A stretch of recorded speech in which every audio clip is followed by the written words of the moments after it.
বিচাৰি নাপালোঁ মই কি হৈ আছে এইবোৰ এনেকৈ গান গাই আছোঁ আৰু যেতিয়া আমিও কি হয় পজিটিভ হৈ থাকোঁ ন যেতিয়া এনেকৈ নমাই দিছে মই প্ৰথম তেওঁ কৈছে এইবিলাক কথা মানে গুৰুত্বহীন কিন্তু ষ্টেজত পানী আহিছিলে অলপ মই খালী কৰি আছিলোঁতো সেইটো পজিটিভ উঠি আহিছে পানী চানী আছেতো অকণমান দিগদাৰ হৈছে অকণমান মানুহকেইটাক অকণমান চাগে সুবিধা কৰি দিবৰ কাৰণে তিনিজন মানুহ উঠিছে মই সেনেকৈয়ে ভাবিলোঁ যেতিয়া এনেকৈ নি আছে তেতিয়া অকণমান লাহে লাহে বস্তুবিলাক বেয়া দেখিছোঁ ন মই ভাল লগা নাই সিহঁতৰ নাচ বন্ধ হৈ গ'ল পৰিৱেশটো বেলেগ হৈ গ'ল ন বিহুৰ ইমান ধুনীয়া পৰিৱেশ এটা চলি আছে আৰু ল'ৰা বোৱাৰী ক'লে যে এনেকৈ এই গণ্ডগোলবিলাকৰ কাৰণে বা এই অপ্ৰীতিকৰ পৰিস্থিতি যিয়ে সৃষ্টি কৰিছে তেওঁ এতিয়া ক'ৰবাত অকণমান ক'লে মুলকা মাৰিছে ক'ৰবাত তেওঁ আহক আহি পেলাই ক্ষমা খোজক ৰাইজৰ বাবে গোটেই ৰাইজখনো জামু খাই উঠিছে তেওঁ অকণমান ৰাইজ গোটেই আহি গ'ল দেই আৰু সেই অহাৰ কাৰণে চাগে তেওঁ পলাই দিলে এনেকুৱা হৈছে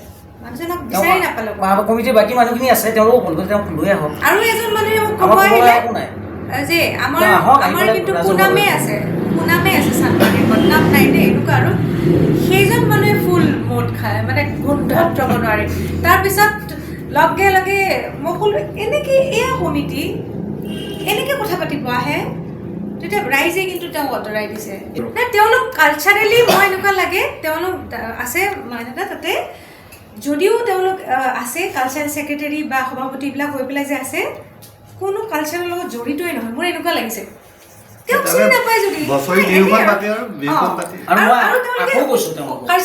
কোনোবাই বোলে ভুল কৰি মোক মাতি নিলে তেওঁলোকৰ যিটো ড্ৰেছ কোড যিটো হেৰি আছিল নৰ্মছ আছিলে নিয়ম আছিলে কোনোবাই বাৰু তেওঁলোকৰ আৱেগিক হৈ মোক ভাল পায় দাদাৰ গান শুনো বুলি কমিটিৰ মানুহে তেওঁলোকে অজানিত ঠিক আছে তেওঁলোকৰ নিয়ম ভংগ হৈছে যদি তেওঁলোকে আহি মোক ভালে ভালে কোৱা হ'লেও হয় যে দাদা এনেকুৱা হৈছে মই বাৰে বাৰে কৈছোঁ এইটো কথা কিন্তু সেইটো নকৰি মই কৈছোঁ নহয় একদম তালিবানী মানে হিটলাৰী টাইপ মই মোৰে বিহু মই কৰিম এনেকুৱা টাইপ আমি আমাক নামিব লাগিব আমি জিন্স পিন্ধি আছোঁ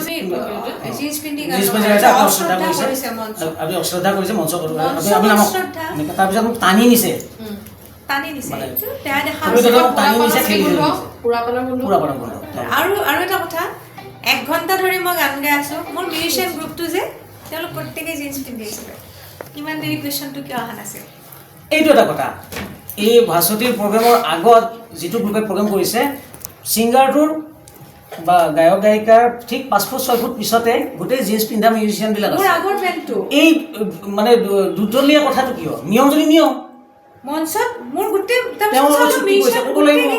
মঞ্চত যিয়ে উঠে ধুতি পিন্ধি আহিব লাগিব আৰু মেখেলা চাদৰ পিন্ধি আহিব লাগিব ব্যক্তিগত টাৰ্গেট যেন লাগে আৰু কিবা আশাই আছে বা মই ক'লো নহয় বা দুটা ফৈদৰ মাজত কিবা ফাইট নেকি তেওঁলোকৰ সংঘাত নেকি মতানৈক্য আছে যে এইগৰাকী উঠাব খুজিছে আমি নমাই দিম সেইটোও হ'ব পাৰে তেওঁলোকৰ মাজত নিজৰ মাজতে হয়তো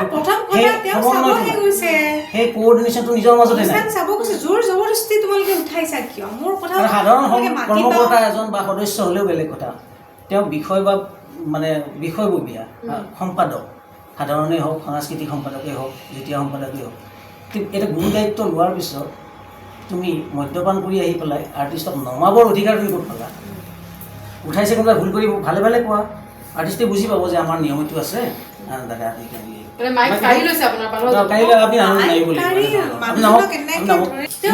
তেওঁ গুচি গ'ল তেওঁ থাকিলেতো নহ'ল হয় চাগে ভাবিছোঁ তেওঁৰ অনুপস্থিতিত হৈছে তেওঁ ঘৰত পোৱা নাই তেওঁ কিন্তু ঘৰ নাপাওঁতে খবৰো শুনিছে তেওঁ না যদি এইখিনি কৰে আমি ইতিবাচক মানুহ আমাৰ কোনো হেৰি নাই তেনেকুৱা কোনো হেৰি নাই মই সদায় পাহৰি যোৱা মানুহ আৰু মোক সেইকাৰণে গোটেই মোৰ ইতিহাসত চাব মোৰ গোটেই সাংস্কৃতিক মোৰ এই গোটেই যাত্ৰাটোত মই ক'তো মোৰ বিতৰ্কও নাই মই কাকো গালি গালাজো কৰা নাই আজিলৈ কাকো মই বেয়াকৈ কোৱা নাই ক'তো কোনো মিডিয়াত মোৰ তৰ্কাতৰ্কি নাই একোৱেই নাই মোৰ একেবাৰে চিম্পল